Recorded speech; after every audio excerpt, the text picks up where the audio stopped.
The backing track died. Nia Brooks stood alone under the harsh stage lights, 500 pairs of eyes waiting for her to fail. "There's a problem with the music," she whispered into the microphone, her voice barely audible. Someone in the audience laughed. Did she even say anything? This was it. This was where the ghost girl would apologize and disappear, proving everyone right about not belonging on this stage. Marcus Chun was probably already composing his jokes about how the invisible girl had finally tried to be seen and crashed spectacularly. But then Nia closed her eyes and found her mother's voice echoing in her memory.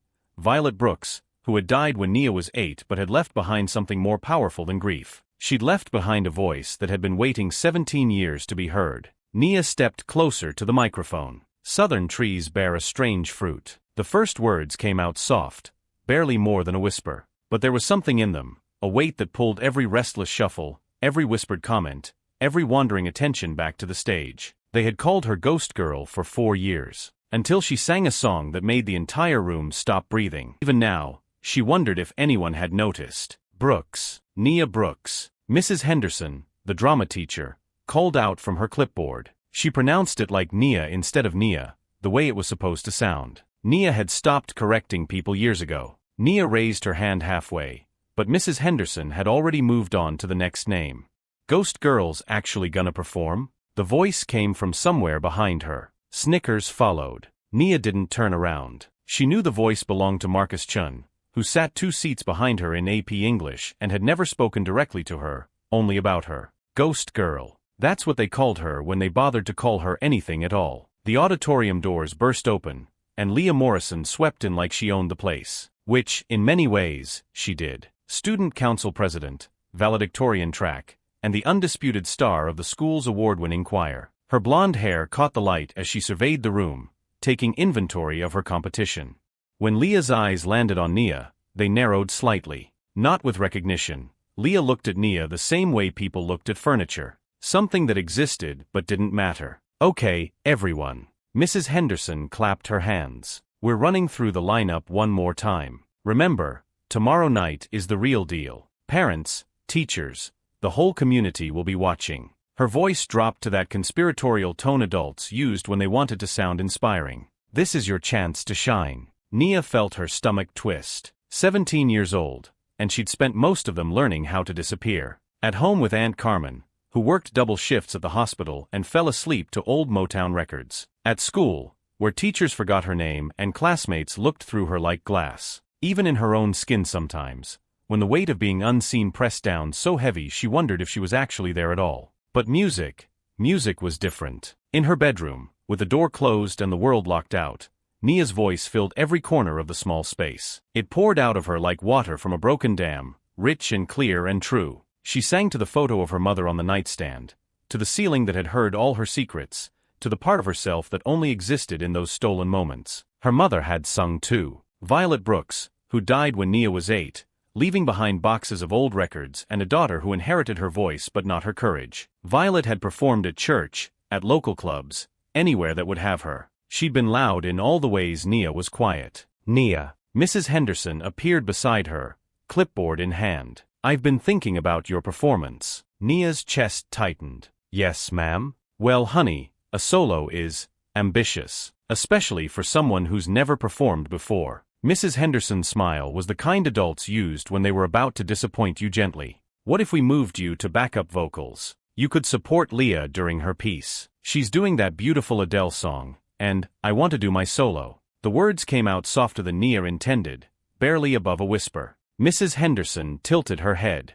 "I'm sorry, what was that?" Behind them, someone laughed. Did she even say anything? Heat crawled up Nia's neck. She opened her mouth to speak again, but the words scattered like frightened birds. "That's what I thought." Mrs. Henderson made a note on her clipboard. "I'll put you down for backup vocals. Much more suitable." The rest of rehearsal blurred together. Nia watched from the sidelines as other students claimed their moment, their space, their right to be heard. When it was over, she walked home through streets that knew her footsteps but not her name, past houses where other families lived their loud, messy lives behind lit windows. Aunt Carmen was awake for once, sitting at their small kitchen table with a cup of coffee and yesterday's newspaper. Her scrubs were wrinkled from a 12-hour shift, but she looked up when Nia walked in. "How was rehearsal, baby?" Nia shrugged, dropping her backpack by the door. Fine. Carmen studied her with the kind of attention that came from raising a child who spoke in whispers and silences. Just fine? The question hung in the air between them.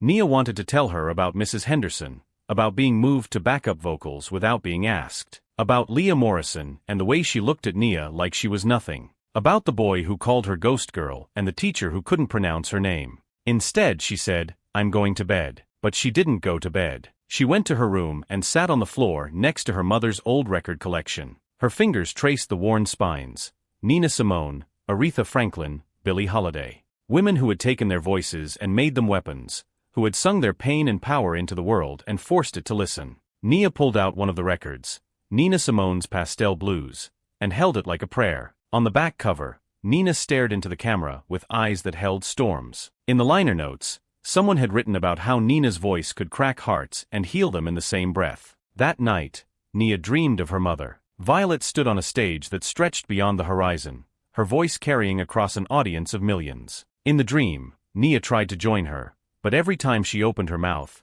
no sound came out. She woke with tears on her cheeks and her mother's voice echoing in her memory. "Your voice is your power, baby girl. Don't let them take it from you." The next morning, Nia found her sign-up sheet in her backpack. Someone had crossed out her name and written backup vocals in red ink. Below that, in different handwriting, "Know your place." She stared at the paper for a long time, feeling something shift inside her chest. Not anger exactly, but something deeper, something that had been waiting. That afternoon, she found Mrs. Henderson in the music room. "I'm doing my solo," Nia said, her voice steady for the first time in weeks. Mrs. Henderson looked up from her sheet music. "Nia, we've already discussed this. The lineup is set." "Then unset it." The words surprised Nia as much as they did Mrs. Henderson. "I signed up for a solo. I'm doing a solo." For a moment, Mrs. Henderson just stared at her. Then she sighed. "Fine. But if you freeze up there, don't say I didn't warn you." Nia nodded and turned to leave. At the door, she paused. "It's Nia," she said without turning around. "My name." "It's Nia, not Nia." She didn't wait for a response. The day of the talent show arrived gray and restless, like the sky couldn't decide what it wanted to be. Nia sat in AP English, staring out the window while Mr. Peterson droned about literary symbolism. Her classmates whispered about their acts, their costumes, their plans for after the show. She might as well have been watching it all from another planet. "The Ghost Girl's really gonna try to sing tonight," Marcus Chen whispered to his friend loud enough for half the class to hear. "This should be good." A few people turned to look at her. Nia kept her eyes on the window, watching clouds gather like an audience in the sky. After school, she walked home through neighborhoods that felt like her life. Quiet, overlooked, familiar in their unremarkability. The houses were small and well-kept, with front yards that spoke of people who cared but didn't have much to work with. This was where the hospital workers lived, the school custodians, the people who kept the world running while other people took credit. Aunt Carmen was home early, standing in the kitchen with ingredients scattered across the counter. She was making her famous sweet potato pie, the one she only made for special occasions. "Thought you might want some comfort food before tonight," Carmen said, not looking up from her mixing bowl. Her hands moved with the practiced rhythm of someone who'd learned to cook from necessity, not passion, but had found love in it anyway. Nia hopped onto the counter, something she'd been doing since she was small enough that her feet didn't touch the floor. Now they brushed the cabinet doors. "You nervous?" Carmen asked. Terrified. It was the most honest thing Nia had said all week. Carmen paused in her mixing, really looking at her for the first time since she'd gotten home. "What are you terrified of?" Nia thought about it. "Being seen, I guess. And not being seen. Both at the same time." Carmen set down her whisk and leaned against the counter. "You know what your mama used to say?" She said, "Fear and excitement feel the same in your body. The only difference is what story you tell yourself about what's happening." "What story am I supposed to tell myself?" "That's not for me to say, baby. But I will tell you this. You don't owe these people your gift. You never have. But if you decide to give it to them." Carmen reached over and touched Nia's hand. "Don't you dare shrink from it." They ate dinner in comfortable silence, the pie cooling on the windowsill like a promise. When it was time to leave for the school, Carmen drove her in the old Honda that wheezed on hills but had never let them down. "I'll be right there in the front row," Carmen said as they pulled into the parking lot. "You find my face if you get scared, okay?" Nia nodded, though she wasn't sure she'd be able to see anything past the stage lights. The auditorium was already buzzing with activity when she arrived. Parents filled the seats,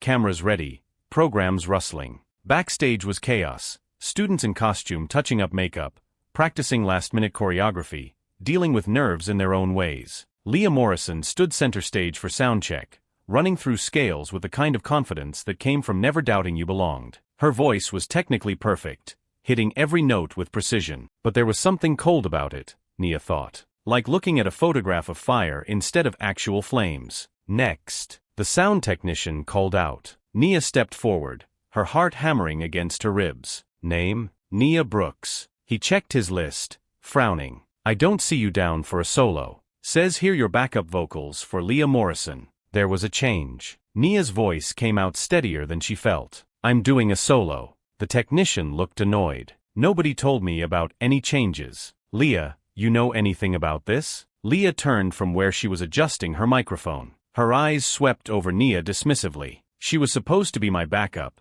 but I decided I didn't need her. The casual cruelty of it hit Nia like a slap. Not even important enough to lie about. So she's doing her own thing now? The technician asked. Lia shrugged. I guess. Though I'm not sure why anyone would want to hear. She gestured vaguely at Nia. Well, you'll see. A few people laughed. Nia felt her resolve wavering, the familiar urge to apologize and disappear creeping up her throat. Then she heard her aunt's voice. Don't you dare shrink from it. I need to do sound check, Nia said. The technician sighed. Fine. Make it quick. Nia stepped up to the microphone. The auditorium stretched out before her, mostly empty except for the tech crew and early arriving parents. But it felt enormous, like standing at the edge of an ocean. What are you singing? The technician asked. Strange fruit. The words came out before Nia could second-guess herself. The technician's eyebrows went up. A few of the other students stopped what they were doing to look at her. Even Lia turned around. That's intense, the technician said. You sure about that choice? Nia nodded. She'd been thinking about it all week, ever since she'd found her mother's Billie Holiday records. The song was heavy, important, dangerous. Everything Nia had spent her life avoiding being. Okay, let's hear a few bars. Nia closed her eyes and found the melody in her chest, the place where her voice lived. When she opened her mouth, the words came out soft but clear. Southern trees bear a strange fruit. The auditorium went quiet. Not the busy quiet of people trying to listen while doing other things, but the deep quiet that comes when everyone stops breathing at the same time. Nia sang just one verse, but when she finished, the silence stretched longer than it should have. She opened her eyes to find people staring at her, really staring, like they were seeing her for the first time. That's good, the technician said, his voice different now. Really good. You been taking lessons? Nia shook her head.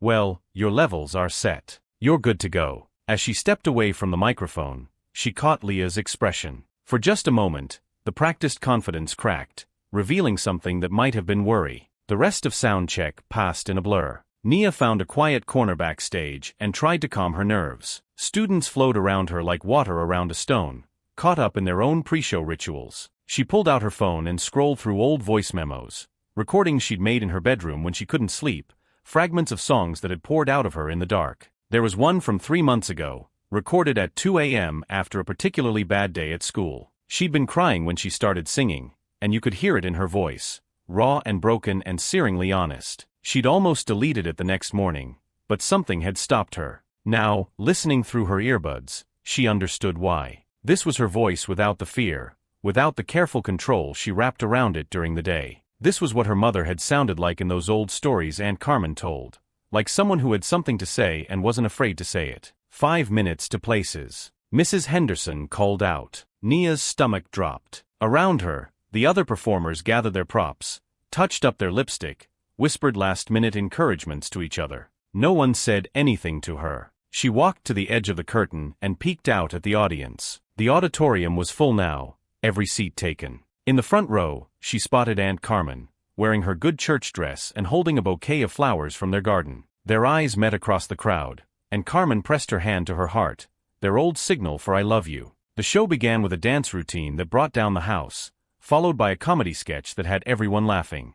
Nia watched from the wings as performer after performer took the stage, claimed their space, demanded to be seen. Then it was Lia's turn. She walked out to thunderous applause, looking like she belonged under those lights. Her voice filled the auditorium with technical precision and practiced emotion. The audience ate it up, phones raised to capture every note. When Leah finished, the applause went on for a full minute. She took her bow with the grace of someone who'd never doubted she deserved it. And now, Mrs. Henderson's voice came over the speakers, performing a solo vocal piece. Please welcome Nia Brooks. The applause was polite but scattered. Nia heard someone in the audience ask, "Who?" She walked onto the stage in her simple black dress. Nothing fancy, just something that wouldn't get in the way of her voice. The lights were brighter than she'd expected, turning the audience into a sea of shadows beyond their glow. The backing track should have started. Nia waited, counting the beats in her head. Nothing happened.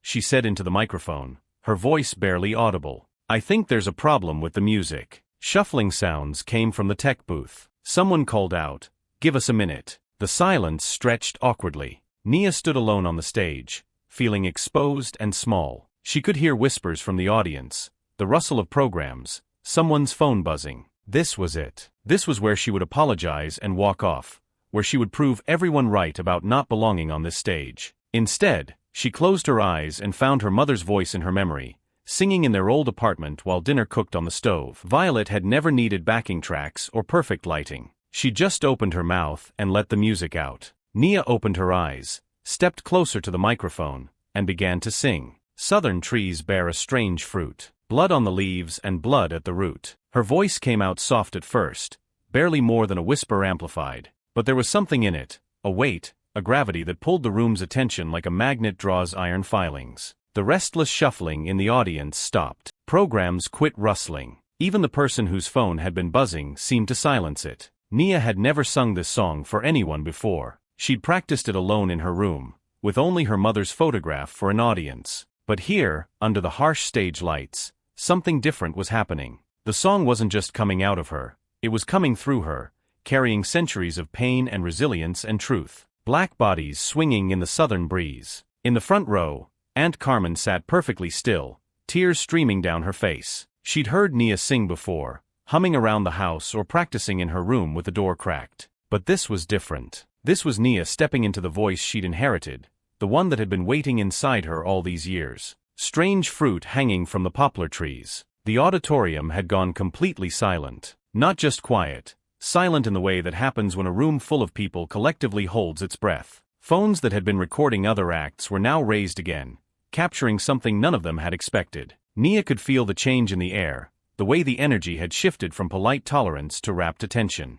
But she wasn't singing for them anymore. She was singing for her mother, for the women whose voices had been silenced, for the part of herself that had spent 17 years learning to be invisible. When she reached the final lines, her voice broke, not from technical failure, but from the weight of what she was carrying. The last note hung in the air like incense, sacred and unrepeatable. The silence that followed lasted so long that Nia wondered if something was wrong. She stood at the microphone, blinking in the lights, waiting for some sign of what was supposed to happen next. Then someone started clapping. Slow, deliberate applause from somewhere in the middle of the auditorium. Another person joined in, then another. Within seconds, the entire room was on its feet, applauding like their lives depended on it. Nia had never experienced anything like it. The sound washed over her in waves, not just polite approval, but something deeper. Recognition, respect, the kind of applause that said, "We see you, we hear you, we understand." She looked out at the audience,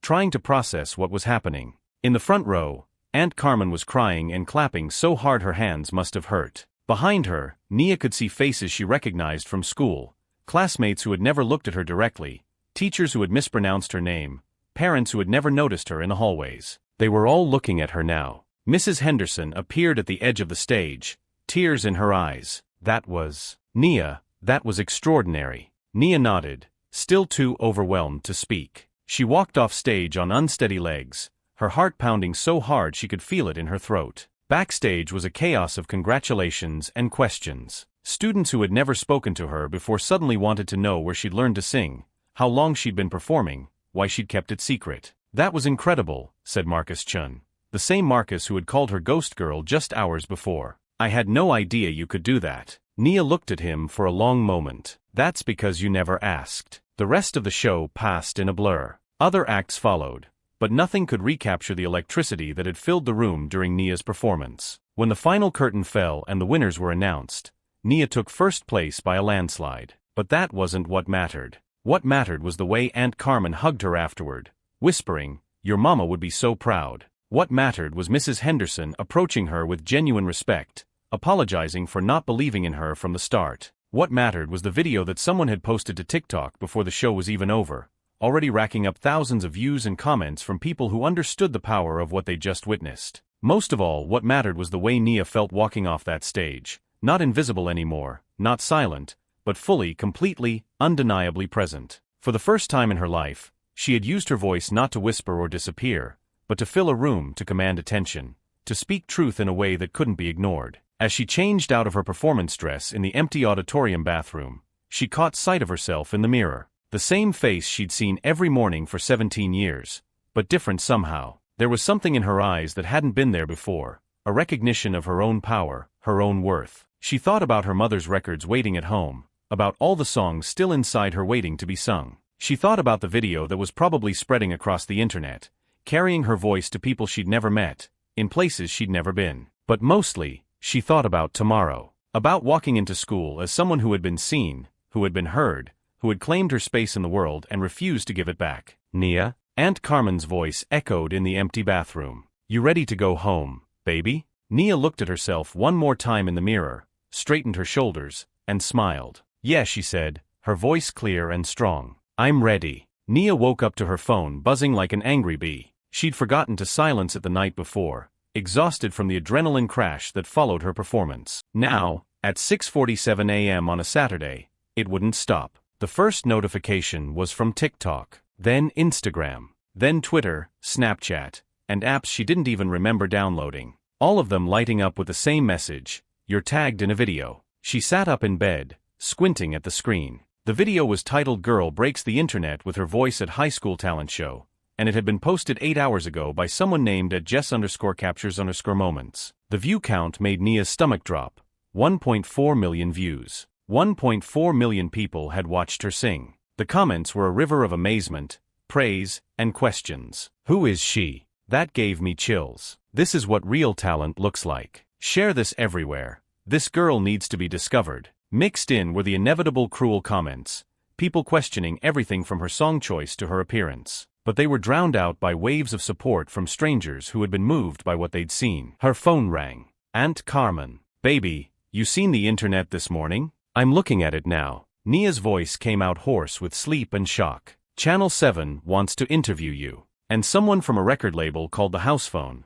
How they got that number, I don't know. And honey, you've got messages from people I ain't never heard of, but they sound important." Nia scrolled through her notifications. DMs from verified accounts, musicians, actors, activists, people with millions of followers were sharing her video, adding their own commentary about the power of her performance. "This young woman just reminded us why music matters. Her voice carries the weight of history and the hope of the future." Posted by a Grammy-winning R&B singer with 3.2 million followers. Sometimes a voice comes along that cuts through all the noise and speaks directly to your soul. This is one of those moments. Shared by a Broadway star whose name Nia recognized from her mother's record collection. But the message that stopped her cold came from someone with a simple bio: civil rights organizer, truth teller, mama. "Young sister, your choice to sing Strange Fruit in that room, at your age, with your voice, that took courage. Your ancestors are smiling. Keep using your gift." Nia screenshot the message and sent it to Aunt Carmen,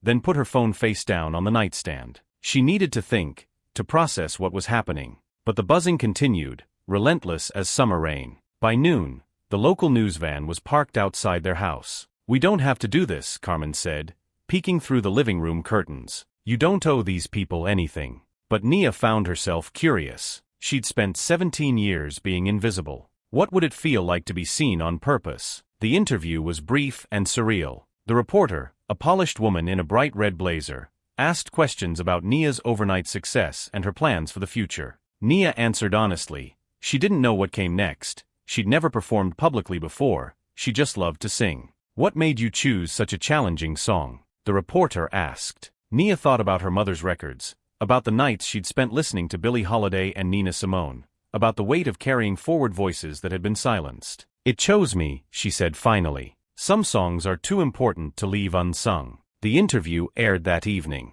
By Monday morning, Nia's world had completely changed. Walking into school felt like entering an alternate universe. Students who had never acknowledged her existence now called out her name in the hallways. Teachers who had consistently mispronounced her name suddenly knew exactly who she was. Even the custodian, Mr. Rodriguez, stopped her to say he'd seen the video and it had made his wife cry. But the attention felt strange, like wearing clothes that didn't quite fit. These same people had walked past her for 4 years. Now they wanted selfies, wanted to be associated with her sudden fame. Leah Morrison approached her at lunch, something that had never happened in the history of their coexistence. "Nia, oh my God, you're like, famous now." Leah's smile was bright and practiced. "I always knew you had talent. Remember how I was always encouraging you to perform?" Nia stared at her. "You told Mrs. Henderson you didn't need me as backup because you weren't sure why anyone would want to hear me sing." Leah's smile faltered for just a moment. "I was just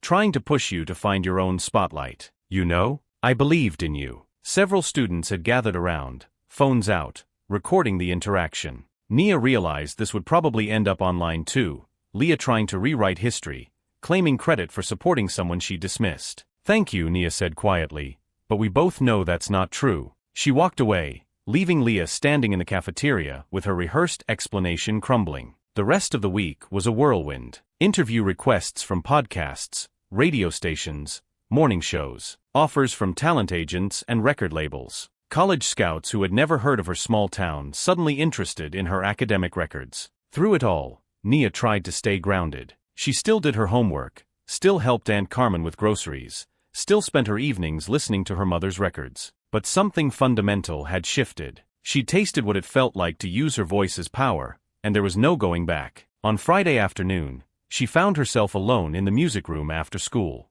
Mrs. Henderson had given her a key, telling her she could practice whenever she wanted. The piano sat in the corner like an old friend, and Nia found herself drawn to it. She started playing, just simple chords, letting her fingers find melodies that matched her mood. Without conscious decision, she began to sing. Not Strange Fruit this time, but something new, something that had been building inside her all week. It was a song about transformation, about the moment when silence becomes voice, when invisible becomes undeniable. She sang about the girl she'd been and the woman she was becoming, about the responsibility that came with being heard. She didn't notice the small crowd that had gathered outside the music room until she finished. Students, teachers, even the principal stood in the hallway, listening through the open door. But this time, Nia didn't feel exposed. She felt powerful. "That was beautiful," said Mrs. Peterson, her AP English teacher. "Did you write that?" Nia nodded. "Just now. You should record it," said a voice from the back of the crowd. "Share it like the other one."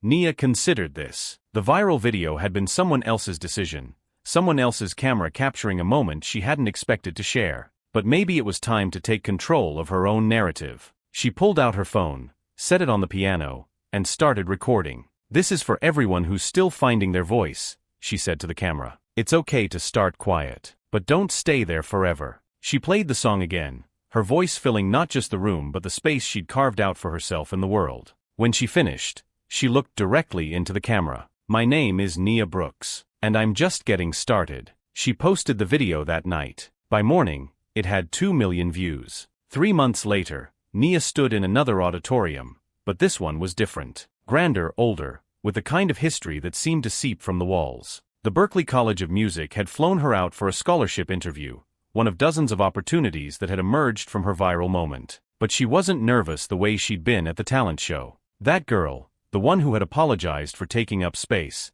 felt like someone from another lifetime. "Tell us about your musical background," said Dr. Martinez, the dean of vocal performance. She was a woman in her 50s with silver-streaked hair and eyes that had heard everything. "I don't have one," Nia said simply. "Not formally. My mother sang, but she died when I was 8. I learned from her records, from listening to women who used their voices to change the world." "And why do you want to study music?" Nia thought about the question. 6 months ago, she might have said she wanted to be famous, to be discovered, to escape the small town that had never seen her. But those answers felt hollow now. "Because I have something to say," she said finally. "And I want to learn how to say it better." Dr. Martinez smiled. "What do you want to say? That quiet doesn't mean empty. That being overlooked doesn't mean being worthless. That sometimes the most important voices are the ones nobody expects to hear. The interview continued for another hour, but Nia knew she'd already said what mattered. When she sang for them, a Nina Simone piece she'd been working on,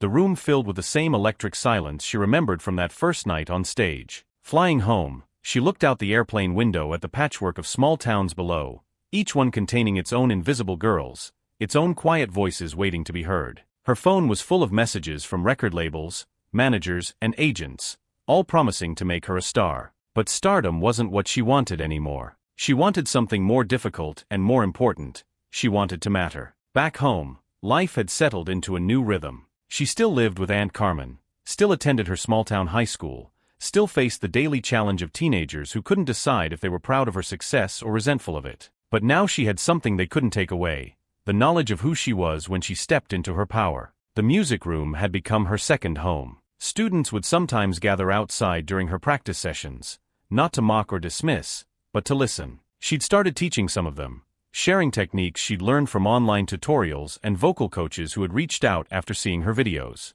"You know what's funny?" said Maya, a sophomore who had started coming to Nia's informal lessons. "I always thought you were stuck up because you never talked to anyone." Nia paused in her piano playing.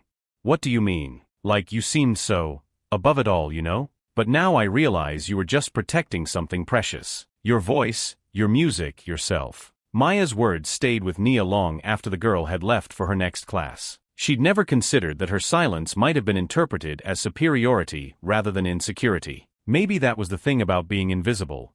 People filled in the blanks with their own assumptions. That evening, she sat with Aunt Carmen on their small front porch, watching the sun set over their neighborhood. Carmen was reading acceptance letters from colleges Nia had never heard of 6 months ago, all offering full scholarships. "Berkeley says they can fast-track you through their performance program," Carmen said, adjusting her reading glasses. "Juilliard wants to set up a meeting. And this one from Nashville." She held up a letter with official letterhead. "They're talking about connecting you with some big-name producers." Nia nodded, but her mind was elsewhere. She was thinking about the girl she'd been at the beginning of the school year, the one who had signed up for the talent show with shaking hands and a voice that barely carried beyond her bedroom walls. "What are you thinking about, baby? I keep wondering what would have happened if I hadn't sung that night. If I'd let Mrs. Henderson move me to backup vocals. If I'd walked off stage when the music didn't work." Carmen folded the letters and set them in her lap. "But you didn't." "No, I didn't." Nia pulled her knees up to her chest. "Mama used to sing that song, Strange Fruit. I remember her playing Billie Holiday's version over and over when I was little. I didn't understand what it meant then. And now? Now I understand that some songs demand to be sung, even when, especially when, they make people uncomfortable. Even when you're scared." 2 weeks later, Nia found herself back on a stage, but this time it was different. The venue was small, a coffee shop in the arts district of the nearest city, the kind of place where local musicians tested new material and college students pretended to study while actually listening to whoever was performing. She'd started doing these small shows once a month, building a following that felt more authentic than the viral fame. These were people who came specifically to hear her sing, who understood that her voice carried weight beyond entertainment. Tonight, she was trying out a new song, one she'd written about the strange experience of sudden visibility, about the responsibility that came with being heard. "This is called Scene," she said into the microphone, her voice carrying easily through the intimate space. "It's about the moment when silence becomes choice instead of circumstance." The song was different from Strange Fruit, more personal, more contemporary, but no less honest. She sang about the girl who had learned to disappear, about the woman who was learning to take up space, about the strange alchemy that transforms observers into participants. When she finished, the applause was warm and sustained. But what moved her most was the young black girl in the front row, maybe 13 or 14, who sat with tears streaming down her face. After the show, the girl approached with her mother. "I just wanted to say thank you," the girl said, her voice barely above a whisper. "I saw your video, and I've been afraid to audition for my school's choir. But watching you, it made me think maybe my voice matters too." Nia knelt down to the girl's level. "What's your name?" "Jasmine." "Jasmine, your voice absolutely matters. The world needs to hear what you have to say. Don't let fear keep you quiet, okay?" The girl nodded, and her mother mouthed thank you over her daughter's head. Driving home that night, Nia thought about the ripple effects of using your voice. Her viral moment had been about her own transformation,